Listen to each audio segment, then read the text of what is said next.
everybody, what's going on? Happy Monday to you. This is Trey Griggs with Beta Consulting Group. So glad that you've joined us today on Standing Out, a daily podcast about sales, marketing, and leadership powered by Beta Consulting Group. And a shout out to our sponsor, Taps, out of Olathe, Kansas, just outside of Kansas City if you've never been there.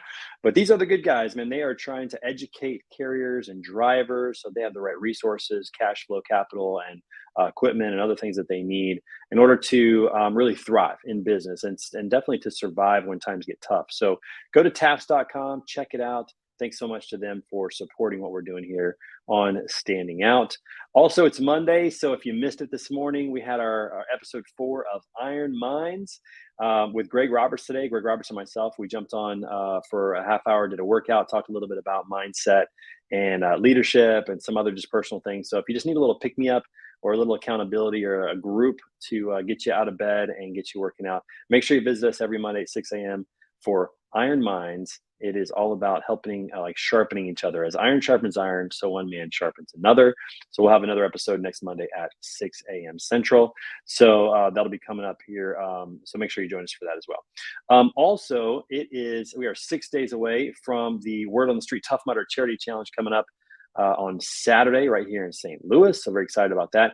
Go to betaconsultinggroup.com/events, learn all about the event, and donate to our charity partner, Battle Buddy 3-Gun. We're helping raise money to impact wounded, paralyzed veterans with some really cool 3-gun shooting adventures and a sense of community and hope. So make sure that you check that out as well. And wish us luck this weekend. It's supposed to rain, so we'll see how it goes. Ran 6 miles on Sunday yesterday morning, felt good. This is 9 miles and 30 obstacles, so we'll see how we do. It may or may not go well, but it's going to be fun either way. Excited to have the street crew coming into town to do that on Saturday. Okay, everybody. So I'm very excited about this week's guest. We have a stacked lineup once again. As you guys know, we've had some phenomenal guests on this show. This is great content for you just to get your mind right, give you some tips on sales, marketing, leadership. Today, about to bring out my good friend, Manny Martinez. You're going to love this guy's story. Can't wait to talk about that. One of my best friends on the planet, went to college with him. He was in my wedding, and he is now the head women's basketball coach of Western Illinois. Go Leathernecks. Tomorrow, JD Gravino will be on the program. On Wednesday, we got John Calloway, president of LogX down in Springfield, Missouri. He'll be on the show. On Thursday, my good friend Kyle Lintner of Breaker, VP of Partnerships and Data Analytics, will be on the show. This guy's a can't miss as well. And then finally, just a diamond in the rough for those who don't know him. Those who know him know it's no surprise, but Greg Banks on Friday. He's a sales leader, JB Hunt, and he is phenomenal. So it's just going to be an absolutely incredible week of guests once again. And I look forward to having you all join us for every episode here at 10:30 a.m. Central every day, Monday through Friday on LinkedIn Live, YouTube, and Twitter. Okay. All right. With that said, it's time. We want to talk to this guy today. He's got an incredible story, and I think you're going to really love this. So I'd like to welcome to the show my good friend, Manny Martinez. Manny, what's up, man? How you doing? Hey, Trey. I'm doing fabulous. It's good to be here with you. Yeah, good to see you, man. We got connected recently through our good friend, Cale Pearson, who is in kind of a similar space to what you're doing. So real quick before, a lot of people may not know, especially in my network, people watching the show may not know who you are. Give just a quick 30 seconds of who's Manny Martinez and what are you up to these days? Sure. Manny Martinez. I live in Olympia, Washington, and I served in the military for 30 years. I was in the Air Force, and 21,600 haircuts later, I retired from the military, and people It looks like they took all your hair with them. Yes. I don't have that problem anymore, having to go to the barber shop and spend some money there. Anyhow, when I was in the military, my primary mission was to develop people and to grow teams to reach their highest potential, to give people the toolkit to be successful leaders. And as I left the service, I wanted to continue that service. I wanted to continue pouring into the lives of others, because it's not about us, it's about the people whom we lead. And that led me to Crestcom, and Crestcom does that. We give people the toolkit to become successful leaders. And it's just been a fantastic ride. I retired in 2018, and I started this business, and it's been fabulous since then. Yeah, I love what you said, that leadership is about the people you lead. It's about them. It's not about you. We'll talk more about that in just a little bit. Thank you, by the way, for your service in the military. You were in the Air Force. What were some of the jobs you had in the Air Force? Well, my background was personnel, as we call it. It's a little bit like human resource, but in a different type of style, making sure that people's promotion records were up to date, their annual appraisals were on file, all the different policies and procedures to get people moving from one location to another if they were relocating, as we call permanent change of station or PCS. If we weren't thought of, we were doing a great job. Yeah, you're like referees. If nobody knows you're there, you're doing a heck of a job. Right. So we're in the back making sure everything happens. So the people that are out there flying missions and basically putting warheads on foreheads, as we would say, they are focused solely on the mission. And we took care of all the background things, all the family needs, ID cards, dependent care needs, all those things in the background we did. Yeah, and I love people like you because I'm more of an ideas guy. I'm more of like a visionary kind of a guy. I kind of see what can be and what I want to do and have ideas, but the details sometimes fall through the cracks. So the fact that you did that for a long time, made sure everybody's records were up to date and everything was in line. Man, I'm appreciative for people like you. So thank you for all that you do in that regard. I'm sure there's many airmen and women who are also quite thankful for the work that you and your colleagues did in regards to the personnel in the military.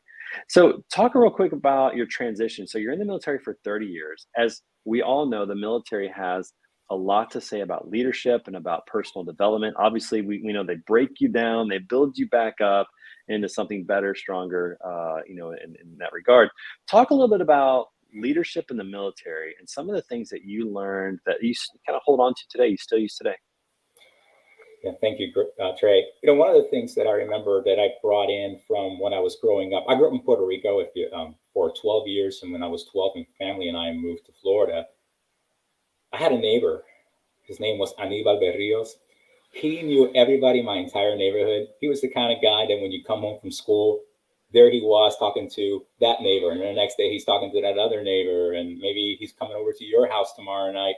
He'd come over to our house, sit in front of our kind of from our garden, and people would just come out of their houses. He just had this ability to just be approachable and talk to people. Well, I took that same thought process and believed I can use that in my everyday life at work. So as the chief master sergeant, kind of the grandfather of the organization, if you will, I took that thought and said, how can I build community? How can I build a sense where I know a little bit about you, what your goals are, what your dreams are, what your aspirations are, and how I can help you do that. I just thought if we can better connect with airmen when we are not necessarily asking them to do something, when they need to actually respond to a mission need, they're going to do it, and they're going to do it with a lot more positivity and love and interest in it. That was one thing that was really vital to our success. Yeah, and it sounds like just what you learned from that gentleman in your neighborhood was just the ability to relate to people because at the end of the day, all business and everything in life really is a people game. There's somebody on the other end of a transaction, there's somebody on the other end of a phone call, there's somebody on the other end of an email, and to be able to be personable and, as you said, approachable, that's it's not that it's something that can be learned, it's something that can be practiced, it can be developed, which is really, really cool. So you serve the military for 30 years, you're doing personnel, there's a lot of leadership that goes into the military and things like that.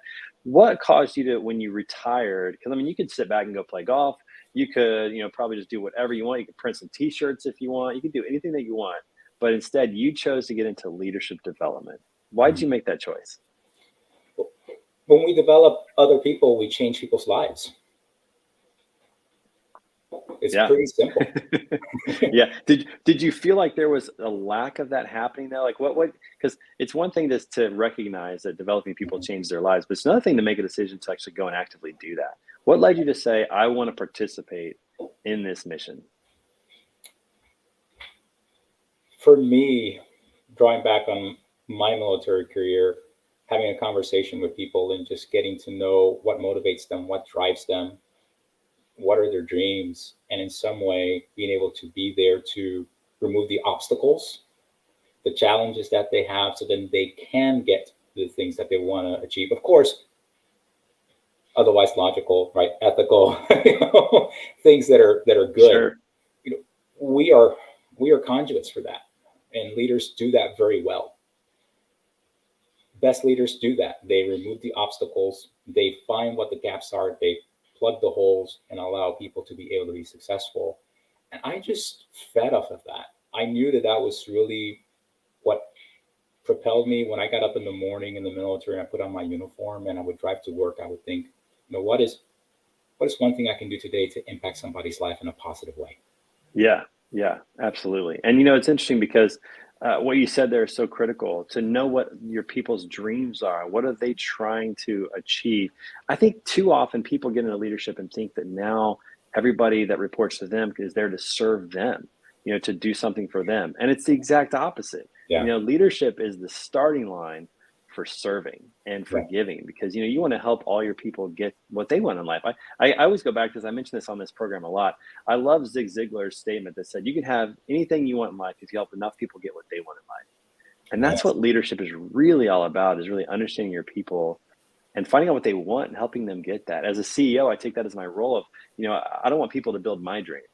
I want to help people right now build their dream. Yeah. And I'm pretty sure I'm going to be taken care of if I do that well. If I help people build what they want within the confines of what we're trying to accomplish as a company, I don't need to worry about my dream or what I'm doing. Like that, to me, that is the dream, to help people grow and reach where they want to go. So we talked about this a little bit offline. There seems to be a gap in a lot of businesses right now about intentionally developing leaders. Why do you think that is?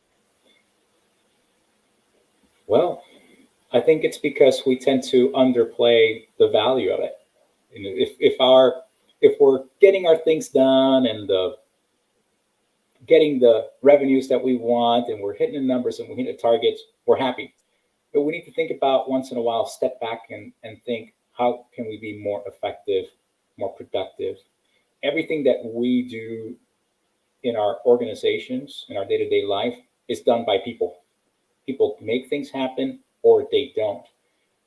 If we are not deliberately preparing individuals for the next step, getting them the tools they need to become better managers, being deliberate about their leadership development, there's going to come a point where they're going to lack that toolkit. You've probably been there before. We know that person who's really good at their craft. They know technically how to do their job really well. And we say, you're so awesome at doing this job. Let's make you now the manager of this team. And they absolutely just struggle. They fail. Their team hates them because we never invested in developing those people skills, the soft skills. When we have difficulty in meeting budgets, meeting our numbers, what's the first thing that gets slashed? The development of our people. And that's precisely the moment when the development of our people is most critical, because we need them to be able to face the challenge, prepare for the challenge, and then be able to rise above it. We don't want people just to survive. We want them to thrive. And it's maybe in culture several decades ago, it was easy to just say, well, if they don't work out, we can just lay them off. We can always find somebody else. Well, let's fast forward to today. We can't find enough hired hands to do the work that needs to be done. Right. We can't take that approach of we'll just replace you if you don't work out. Imagine in your organization, the military is very good for this. In the military, we just can't just write out, just fire people. Right. Because they have signed a dotted line, they're going to fulfill a commitment. You have to be very creative in being able to use people to their best potential. And if they're not working out, find what does work. Where can I best utilize somebody? And that part of that is developing your leadership toolkit. It goes, with what Jim Collins wrote in Good to Great about, the bus analogy, getting the right people on the bus, the wrong people off the bus. Military doesn't have that option as directly. Like the people come on the bus, whether they're the right people or not, and you have to find creative ways to find the right seat for that person and get the most out of them, and for them to be most fulfilled. And that's, it's very challenging. Yeah, very often we don't get to choose in the military who's going to be on your team, but we can choose the direction your team will take. Yeah, right. You get to decide the destination of where you're going to go. It's almost like a high school basketball team. You don't get to recruit players in high school. You got to take who's there, but you can certainly decide what offense you're going to run with them or what defense is going to put them in the best position to succeed. And that's really what the military has to do for sure. For everybody who's watching, I'm on with Manny Martinez of Crestcom. Make sure that you follow, like, subscribe, and comment so we can hear where you're coming from, what's going on. And you'll also see every time we go live with great guests like Manny as well. You can find us on social media as well. So, Manny, you're up in Olympia, Washington, a beautiful part of the country. I've been up there many times. I used to live in Portland. So I've made that trip up to Seattle and up to Vancouver, all those areas. How did you get from Puerto Rico to Florida to Washington? Was it the military and you just like, we're just going to settle here? Or what was the path to get there? The path was 11 different locations in 30 years with the military. I turned 18 a week later. I signed up and I got the itch to stick around. And that's what led me here. This was my final military assignment. And it was What are wonderful. some of the different cities that you had the chance to live in? Sure. Well, I've lived in Germany. I lived in Italy, Turkey. In the States, I lived in Florida, Utah. Here, North Dakota. That was my first location. I didn't exactly say I wanted to go to North Dakota. I'm a Floridian via Yeah, Puerto Rico. Puerto Rican who's in North Dakota probably doesn't last long. But yes, it was a little difficult, but wonderful places to go, and certainly deployments. I was in Afghanistan. I was in United Arab Emirates. I was in Kuwait. Lots of different opportunities to meet different people, different cultures, and I just to say I was a paid tourist. People paid me to travel, and I had an Air Force job to keep up with my tourist habits. You're right, right. No, that's great. In 30 years, you've seen a lot. You know, a lot has happened. I mean, so I guess you enlisted right around 1990, 91, somewhere on there, or no, in 88. Trying to do my math. December of 1988. December of 88 was when you signed up. And so you've been through a lot of different conflicts and seen things change throughout the world. You've also been able to meet a lot of different people around the world. We value travel as well. We've taken our kids across the country. They've been to about 38 states or so. We're trying to get them to all 50 before they graduate. That's one of our goals. Right. There's so much value in seeing how other people live. And I think it changes your perspective on what's a problem, how can I create different solutions? How can I relate to different types of people? I mean, there's so much value in getting out of your own bubble and meeting a lot of different people around the world. How has that impacted your life? We have a saying at Crestcom: we don't see things as they are, we see things as we are. Being able I like that. Say that again. Yeah, Say that one more time. Yeah, we don't see things as they are, we see things as we are. It's so good. I'll give you a perfectly great example. I lived in Europe for a good portion of my career from 1996 through 2005. I was in Turkey, Italy, Germany. I got to meet different people, different cultures, different viewpoints of how they perceive the world. It's not wrong or right, it's just different. It allowed me to get different ideas and perspectives from people. And it also, interestingly enough, it helped me value my own experience and consider what are some of those things that I grew up with, what I believe to be this is the way things should be done, and consider maybe there's a different approach. Maybe there's a different way to get there. It also helped me validate some of those, hey, these are some really great qualities that I also need to put into my tool bag and create my own culture and bring that along. My brother says, okay, you've traveled all over the world. Your wife is from Poland. Your daughter went to Italian school the first 5 years. Your son was born in Europe as well. You're like the United Nations at your house. Which is not a bad thing, because like you said, there's so much richness in that. And, I had a similar experience, not on a global scale, because I haven't had a chance to travel like you were able to travel. I'm jealous to hear about all the places you've been. But when I was in college, I had a professor, Dr. Lois Ann Harris, who was also the sponsor for the newspaper. I wrote for the newspaper. And so we had a lot of just time, like in the newspaper office, like getting ready. And we'd have just conversations about life, about politics, about religion, all these different things.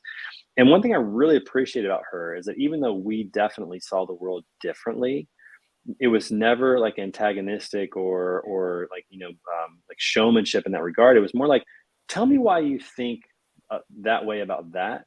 And so we would talk about issues, some political issues, some religious issues, some moral, cultural issues. And what I got out of that was that every time that she asked a question and had me answer it, I had to think. I had to think about, why do I believe, this, that healthcare is is a free, a capitalist idea. Well, I don't actually think it's a capitalist idea anymore, because you can't decide to take medicine if you get cancer. You don't have a choice, right? So I started thinking differently about that, and it solidified some of my views, but it kind of changed a lot of my views, but it also allowed me to then respond in kind, like, well, tell me why you believe X, X and Y and Z. And then I got to hear their perspective. And it created this very healthy dialogue that now I love. So my Word on the Street podcast, a lot of different viewpoints. I want to hear from everybody. When I travel, I want to understand why people live differently, why they think differently. And you just took that to a whole new scale, being global, but it does, it solidifies what you believe. It also challenges correctly some things that maybe you had preconceived thoughts about that maybe aren't as accurate or as helpful or as healthy or whatever. There's just so much richness in that. I think that's something that's missing too in the echo chamber of social media. People just only listening to people that agree with them. They really don't do themselves a favor by doing that. It's a little more of a disservice. Yeah, that space you were talking about where you were able to have these conversations and ask questions and how you see the world and how you understand it, that's a space of growth. That is where you are growing and other people are growing with you. Let's tie that back into your question a couple of questions ago about leadership development. There's the space for growth, to be able to step aside, take a step back for a moment, and look at something that you've been doing every day and have other people bring other perspectives to you, and to lean in with that curiosity and go, okay, what are some areas that through our conversation and through our learning, we can say, hey, that reminds me of things that maybe I've forgotten that I need to do a little bit better. Oh, here's an area I had not considered. Maybe it's an approach that I can bring on to make my people, my organization, my team better and more effective. And Yeah. when we remove that leadership development, that training of our people in developing, we remove that space for growth. Yeah. It just becomes about completing a task or fulfilling a job. And I want to ask this question because you work with a lot of organizations. Where do you feel like organizations, where the ball gets dropped the most? And I'll preface the question by this. Some people would say, well, my managers are supposed to develop their leaders, right? Or they're supposed to be doing leadership development, but they got a job. I mean, they got they got some things they got to do. I feel like sometimes we expect too much of leaders to develop other leaders Mhm. because they got a job to do. Yeah, How valuable is it to have an outside organization or some sort of like intentional plan, maybe hiring people to be leadership development coordinators specifically? That's their job. How valuable is it to either partner with somebody or make that a part of your team? sure. We're busy, right? We're busy people. And that can be a very simple excuse for us to overlook the fact that truly, as a leader, my job is to develop my people. Think about it from the military aspect first, and then I'll kind of get into that answer. My job in the military was to train the person that was following me, because if we go into a battlefield and I get taken out, now you're next, you're in charge. I always thought about, I'm going to prepare you to do everything that I can and give you as many different skills as possible. So when you step into my shoes, you can do it better than I could. That's your role as a leader. Yeah. That is your role, to develop the people who are following you, who are looking up to you, and who, quite frankly, they're hungry for it. They're hungry for that leadership. They're looking to you. So having somebody help you along that process is extremely valuable, again, because we're busy people. I talk to a lot of leaders that say, well, we can just read a book. You know how hard it is to distill points and things to consider if you just give people to just read a book? And in some industries, it's like, do I even have time to read a book? You know, Right. that's Right. that's that's a very heavy thing to do. Or you know what? They can just go and do it on their own. We'll sponsor them to take some night classes. People have other lives besides the time that you see them at work or that you're experiencing what they're doing in their day-to-day place in the workplace. They have things going on. So having someone basically facilitate your team's growth is essential, because it allows you to focus on the things that are most important to you. And then through that development, now you are pouring into your people the things that they need to bring those tools into their toolkit to be successful. You're making Yeah. them better.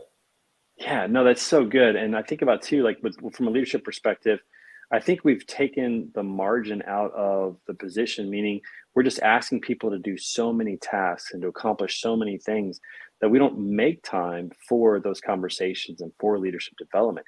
It's almost like we need, as as organizations and as leaders, we need to ask our people to do less and to have more margin in their day for conversations, for reading. I know I put every day, Manny, I have reading on my calendar, but a lot of times it gets squashed with other needs. It's just so Mhm. hard to like say, no, I can't do that. I'm going to go read. I'm going to go spend time with other people. Or, every month I try to connect with other consultants and other leaders and mentors in my life. And it's so easy to push that out because we feel like we have to do. Yeah. And as a leader, if that's what I model, then that's what my people are going to do as well. If they don't see me pausing to read a book or to have maybe a leadership council or a mentor's time or whatever, then they're not going to feel empowered to do that either, Yeah. because And it's all Trey, about getting things done. you bet. And Trey, have your best ideas ever come when you're just grinding at work? No, never, Never. They, never. they come at that moment when you're watching your kids, playing sports, or maybe when you're out on a walk, or perhaps when you are reading a book or stepping back and doing something where you have some quiet, where you've removed yourself from just the grind and you're able to just perceive things and go, oh, wow, I had not considered that. I haven't thought about Yeah, that. This is a moment where, okay, here's some wisdom. It never happens while you're grinding. no. And if you're constantly grinding 24/7, 365, you're just burning out and you're going to get very little accomplished. You And have you're to spend time. actually you're like selling yourself short on opportunities to Mhm. be creative and come up with solutions. I do a lot of remodeling, and a lot of times I'll come up with a situation where I'm like, I'm not sure how to do that. And a lot of times it's a week later when I'm out like mowing the lawn that I went, oh, I got it. I've got the idea. I was just talking to Greg Roberts at Matson Logistics, a good friend of mine, about this morning. That like when you go on a run, like I went on a run on Sunday for 6 miles. By mile two, my mind was like coming up with all these different new business ideas, because I'm just running and I had this time to think and like all these, items come up. I like to take long showers. There are times Mhm. in the shower where just like an idea of like, oh, I got it. Yeah, that's what we should do. Or when Yes. I'm out for a walk, whatever. So I think you're right. Like Google's onto something of giving people time to just think and not like not telling them what they have to think about, not structuring it, but just letting their mind work. It's so valuable. And I think as leaders, we forget that because we're so big on productivity, you know? Yeah, that's so true. It's There was a thought that had crossed my mind. I'm trying to remember as you were sharing that the stepping back to be able for those ideas to come. So leadership development, that space is that space where we're able to step back and go, let ideas flow, let ideas come. It's that moment where now we're getting that oxygen back into our brains.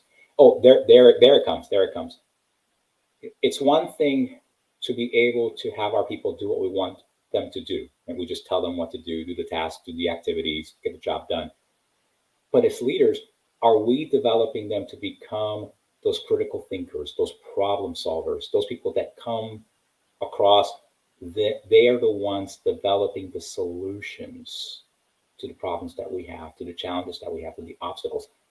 That's what we are all about when it comes to leadership development, creating that opportunity so that people can create those solutions. And that brings you a much more valuable employee. And think about an organization, it's only going to be significantly more effective when people are coming up with solutions that are right, that are good, that are actual solutions on their own. So there's a lot there, Manny. Hey, listen, 30 minutes has flown by. I'm telling you, it goes so fast. It does Gonna go have to quick. have you back on again to talk a little bit more about this down the road. I hope you'll come back and see us. Absolutely, Trey. I look forward to spending That's some more time awesome. with you. No, Love I to look talk. forward to it as well. And everybody who's watching the show, make sure you come back tomorrow and check out my conversation with my good friend JD Gravina. We probably got some stories from college to tell, and he could talk a little bit about leading a basketball program. This show is about sales, marketing, leadership, and I'm telling you, there is no job out there that has to do all three of those as effectively as a college basketball coach or college coach of any sort, of marketing your program, recruiting players, and then leading them on the battlefield. So make sure you come back tomorrow for that. And other than that, come back all week, 10:30 a.m. Central, for another episode of Standing Out, a daily podcast about sales, marketing, leadership, powered by Beta Consulting Group. Thanks again to our sponsor, TAFS. And Manny, thank you so much for being on the show. Really enjoyed it. Look forward to talking to you soon, man. Thanks, Trey.